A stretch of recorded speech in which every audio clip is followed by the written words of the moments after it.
Hello children, today I am going to explain Unit 1 Section B of Passage Through Youth, written by Salil Tripathi.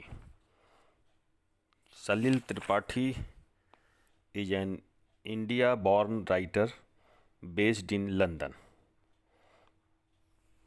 ठीक है, जो सलिल त्रिपाठी हैं वो India में ही उनका जन्म हुआ था, लेकिन वो प्रेजेंट टाइम में अब लंदन में रहते हैं और वो उनको जो है टूर पसंद है। Have you ever been on a school trip? क्या तुम कभी स्कूल ट्रिप पर गए हो? When on a school trip you are expected to behave in a certain manner. जब आप एक स्कूल ट्रिप पर जाते हो तो आपको एक मैनर में, एक डिसिप्लिन में रहने की आपसे उम्मीद की जाती है। Discuss with your partner and list 5 instructions when given to you by your parents and teachers. अपने पार्टनर के साथ आप डिस्कस करके 5 ऐसे इंस्ट्रक्शंस बनाइए जो ज़्यादातर या जनरली पेरेंट्स या टीचर्स आपको देते हैं। The summer vacation tours that our school organised were elaborate affairs. जो समर वैकेशन टूर्स होता है, जो अक्सर स्कूल वाले अपने यहाँ जो है ऑर्गेनाइज करते हैं, तो यहाँ पर राइटर जो है अपने बचपन की बात को बता रहा है कि जब वो स्कूलिंग लाइफ में था तो उसने बताया कि हमारे स्कूल वालों ने समर वैकेशन टूर्स ऑर्गेनाइज किया था। तो वर इलेबोरेट अफेयर्स। इलेबोरेट अफेयर्स का मतलब बहुत ही व्यवस्थित तरीके से, सिस्टमैटिक तरीके से हमारे स्कूल वाले समर वैकेशन को ऑर्गेनाइज करते हैं। ठीक है, मतलब जब बहुत ही सावधानी से, केयरफुल्ली ऑर्गेनाइज्ड कोई चीज़ करते हैं, पूरी प्लानिंग के साथ, पूरी व्यवस्था के साथ, तो उसी को इलेबोरेट अफेयर्स कहेंगे। ठीक है। Our group typically comprised about 50 students. हमारे ग्रुप में करीब 50 बच्चे थे, जिसमें से boys and girls, all in mid teens. उन सब मतलब लड़के और लड़कियां दोनों मिला करके कुल 50 थे, और सभी जो थे वो मिड टीन्स थे, यानी मिडिल एज वाले। मीनिंग उसके कहने का अर्थ है कि लगभग 12-13 साल से लेकर के 16 साल तक, यानी 12 to 16 ईयर्स एज ग्रुप को हम लोग मिड टीन्स कहते हैं। ठीक है, यानी यहाँ लगभग एज बता रहा है, राइटर का भी एज 12 साल से लेके 16 साल के बीच में था, और उसमें जितने भी बच्चे थे, 50 बच्चे, लड़के या लड़कियां, वो सभी इसी एज ग्रुप के थे। There would be up to 4 teachers. उसमें कुल लगभग 4 टीचर्स थे। And we would pack 10 to 12 towns and cities within those 4 weeks. यानी हम लोगों का पूरे 4 हफ्ते का, यानी लगभग 1 महीने का टूर था, जिसमें 4 टीचर थे हमारे साथ, और हम लोगों को जो है कुल मिलाकर के 10 से 12 कस्बों और शहरों को देखने के लिए पैकिंग करनी थी। यानी हम लोगों ने इतनी तैयारी के साथ गए थे कि उस पूरे 1 महीने के टूर में हम लोग कम से कम 10 से 12 कस्बों और शहरों को जो है विजिट करेंगे और वहाँ जाके घूमेंगे। We began with a long train journey from Gujarat to Delhi. हम लोगों ने जो है अपनी जर्नी गुजरात से दिल्ली के लिए जो है स्टार्ट किया, जो कि काफ़ी लंबी जर्नी थी। May is the wrong time of the year to see the capital. मई का महीना गलत समय होता है अपने कैपिटल, कैपिटल माने यहाँ दिल्ली के लिए कह रहा है। दिल्ली हमारे भारत का जो है कैपिटल है। तो दिल्ली का जो मौसम होता है वो मई जून के महीने में काफ़ी वहाँ ज़्यादा गर्मी पड़ती है, और जो हमारा समर वैकेशन होता है स्कूल का, वो भी इसी महीने में होता है। तो राइटर ने कहा कि गर्मी के समय में भी कहीं भी घूमना, स्पेशली दिल्ली घूमना, थोड़ा सा मुश्किलों भरा होता है। The trees offered little solace from the dry heat to which we coastal folk were unaccustomed. यानी राइटर कह रहा है कि हम लोग चूँकि कोस्टल एरिया के थे, कोस्टल माने समुद्री एरिया, यानी समुद्र के किनारे वाले जो भी शहर बसे हुए हैं, तो वहाँ का जो मौसम होता है वो मॉडरेट होता है। वहाँ न तो बहुत ज़्यादा ठंडी रहती है, न बहुत ज़्यादा गर्मी रहती है। तो वो उस मौसम में रहने के आदी थे हम लोग। और अचानक जब हम लोग सूखे एरिया में जैसे दिल्ली पहुँचे, जहाँ पर जो है इतनी ज़्यादा गर्मी पड़ती है, तो उन्होंने कहा कि जब बीच बीच में उन्हें पेड़ मिलते थे तो पेड़ से उन्हें थोड़ा सा राहत मिलता था। ठीक है। तो राइटर और उसके सारे दोस्त लोग चूँकि कोस्टल एरिया से आए थे, जिसकी वजह से वो उतने अभ्यस्त नहीं थे उतनी गर्मी के, और इस वजह से उनको बहुत परेशानी हुई। And the monuments reflected light with an intensity, और जो तो जब दिल्ली में ये लोग घूमने गए तो वहाँ जो मॉन्यूमेंट्स वगैरह उन्होंने देखा, तो जो तेज़ धूप पड़ता था, यानी सूरज की तेज़ जो किरणें पड़ती थी उन मॉन्यूमेंट्स के ऊपर, उसकी चमक से जो है वो लगभग अंधे हो जा रहे थे। यानी दिन के समय में जब कभी भी वो लोग घूमने के लिए जाते थे तो इतनी चमक होती थी, इतनी इंटेंसिटी, इंटेंसिटी माने स्ट्रेंथ, ताकत, यानी उस लाइट में इतनी ताकत होती थी कि उन लोगों को लगता था कि सब कुछ अंधेरा अंधेरा दिखने लगता था। ठीक है, यानी लगभग उनकी आंखें क्या हो जाती थी, चौंधी आ गई थी इतनी तेज धूप की वजह से। अक्सर जो लोग आदत नहीं है जिनकी धूप में काम करने की, उनके साथ ये प्रॉब्लम आती है। But Pathankot and Kullu Manali our next destination, लेकिन पठानकोट और कुल्लू मनाली हम लोगों का अगला डेस्टिनेशन है।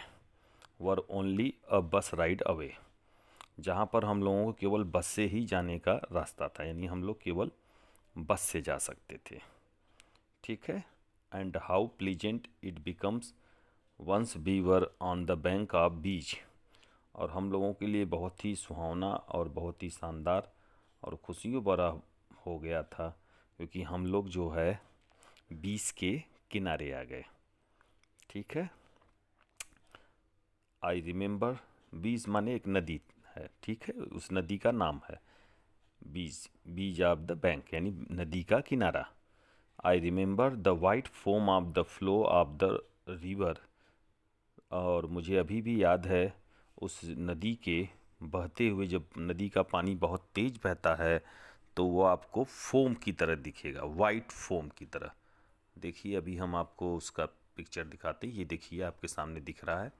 आपने भी कभी अपने लाइफ में अगर देखा होगा, नहीं तो आगे चल के आप कभी देखेंगे, तो जो बहुत तेज़ फ्लोइंग वाटर अगर रहेगा, बहुत तेज़ बहता हुआ, तो आपको जैसे रुई की जैसा लगेगा, सफ़ेद सफ़ेद जो है लगेगा फोम की तरह। ठीक है।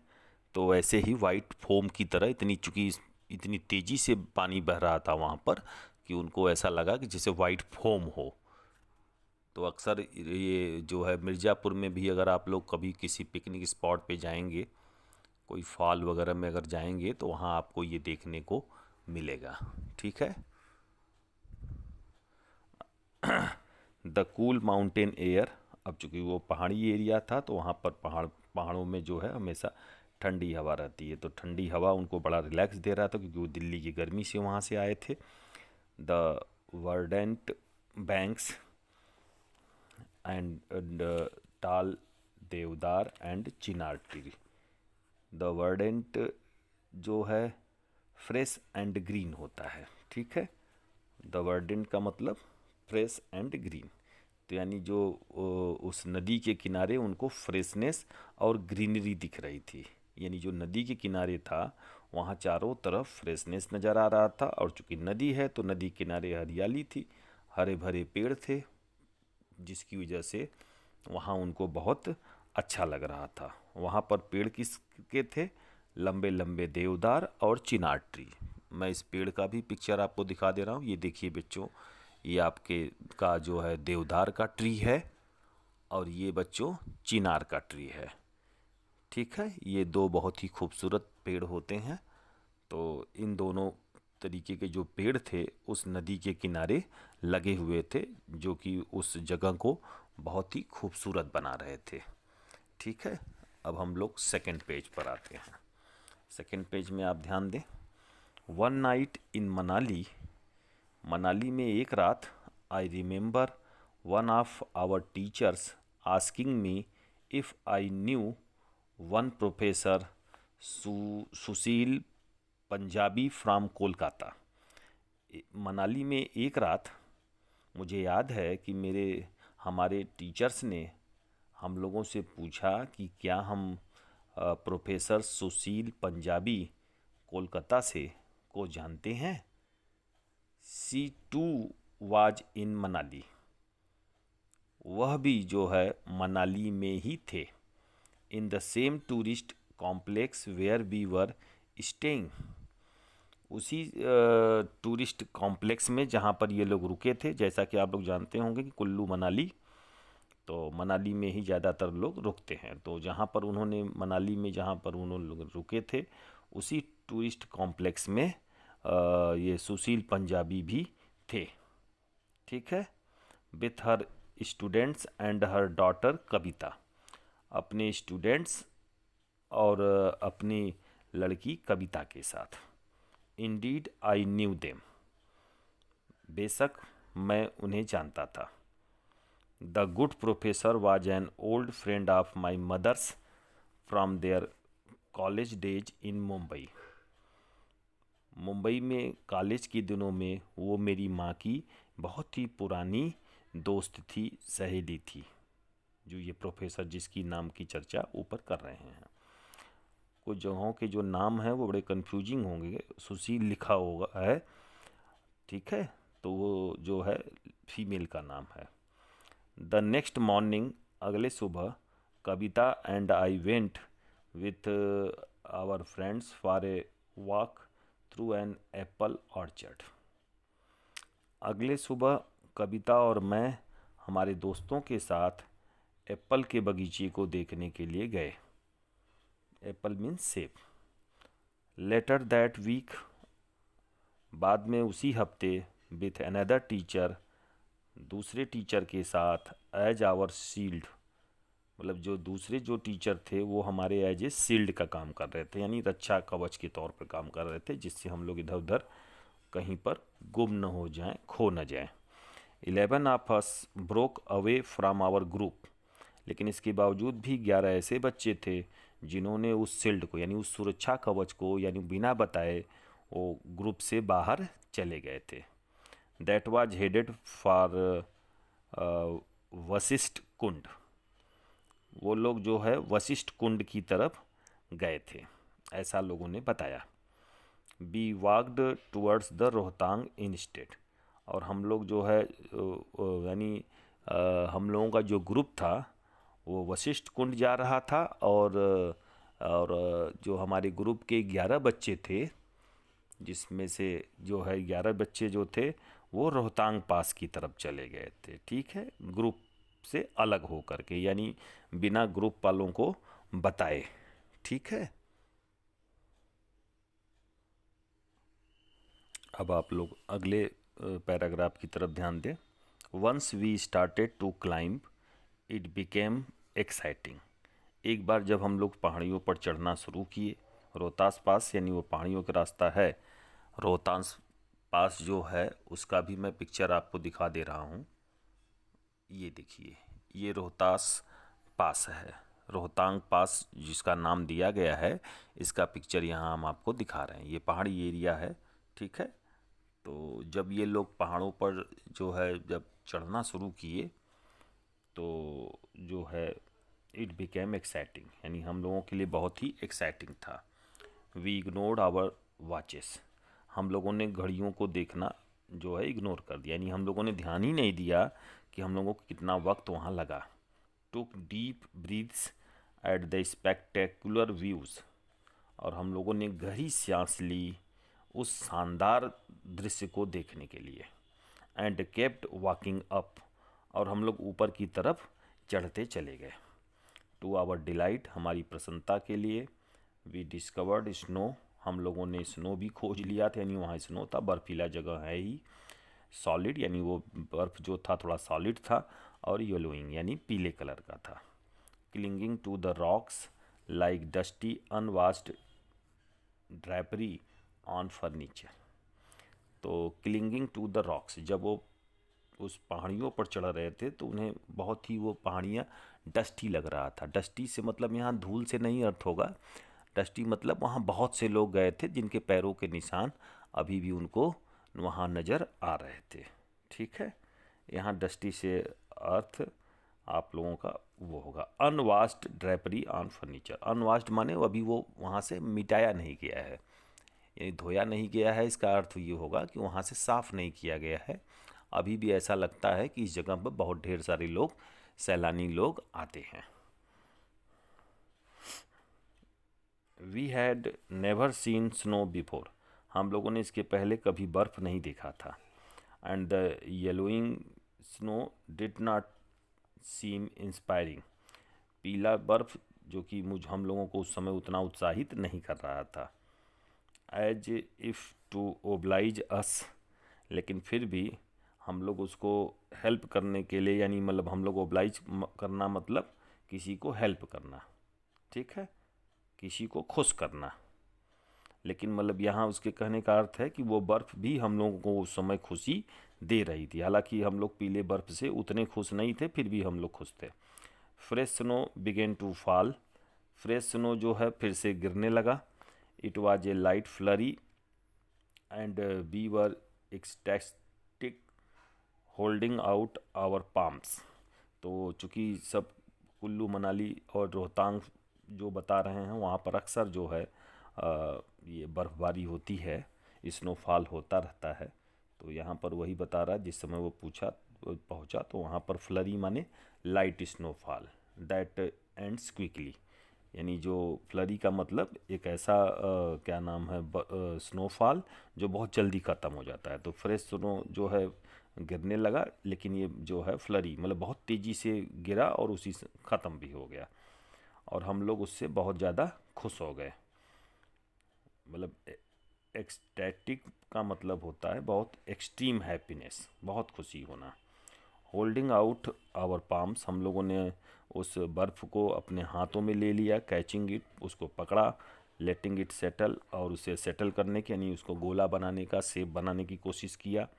And then seeing the flakes liquefying and disintegrate, और हम लोगों ने पाया कि हम लोगों के शरीर की गर्मी की वजह से वो धीरे धीरे तेज़ी से जो है वो पिघलने भी लगा। यानी वो बर्फ़ तो था नहीं, वो स्नो था जो कि सॉलिड तो होता नहीं उतना, तो वो बहुत तेज़ी से पिघलने लगा। और डिसइंटीग्रेट का मतलब to break into small parts of pieces, यहाँ मतलब है कि वो बूंदों में बदलने लगा। इसका अर्थ ये होगा कि वो जो क्या नाम है उसका, जो स्नो था वो छोटे छोटे बूंदों में कन्वर्ट हो गया, यानी पिघल गया। वन ऑफ माई क्लासमेट्स, मेरे क्लासमेट्स का एक जो दोस्त था, अ बॉय, एक लड़का ही था जिसका नाम धीरेन था। Who later went on to become a doctor, जो बाद में डॉक्टर बना। Intoned knowledgeably that what we saw was the phenomena of latent heat. I probably still don't understand the phenomena properly, so please don't ask, and I promise not to attempt an explanation. Phenomena, a happening or a fact that can be seen or known through the sense. Phenomena का मतलब होता है कि एक ऐसी घटना या ऐसी सच्चाई जिसे हम देख सकते हों या उसको अपने समझदारी से उसे समझ सकते हों। ठीक है बच्चों, अगर हम इस वर्ड को एक शब्द में कहना चाहें तो आप उसे घटना भी बोल सकते हैं। ठीक है, कोई ऐसी घटना। तो इंटोन्ड नॉलेजबली, यानी जो हमारा दोस्त था वो बहुत ही जो है नॉलेजेबल था, लेकिन वो बहुत ज़्यादा एक्सप्रेस नहीं करता था। इंटोन्ड नॉलेजबली का मतलब कि ऐसा व्यक्ति जो नॉलेजबल तो हो लेकिन बहुत शो ऑफ नहीं करता हो। दैट वाट वी सा, जो कुछ हम लोगों ने देखा था, फिनोमिना ऑफ लेटेंट हीट, यानी इतनी जो गर्मी थी जो अनवरत चल रही थी, छिपी हुई थी। लेटेंट माने छिपा हुआ, छिपी हुई जो गर्मी थी की जो घटना थी उसको हम लोगों ने देखा। I probably still don't understand. ये छिपी हुई गर्मी का मतलब समझ रहे हैं आप लोग? यानी जो उन लोगों ने बर्फ़ हाथ में लिया उनको तब पता चला कि हमारे शरीर में भी इतनी गर्मी होती है कि कोई भी चीज़ को हम लोग पिघला सकते हैं।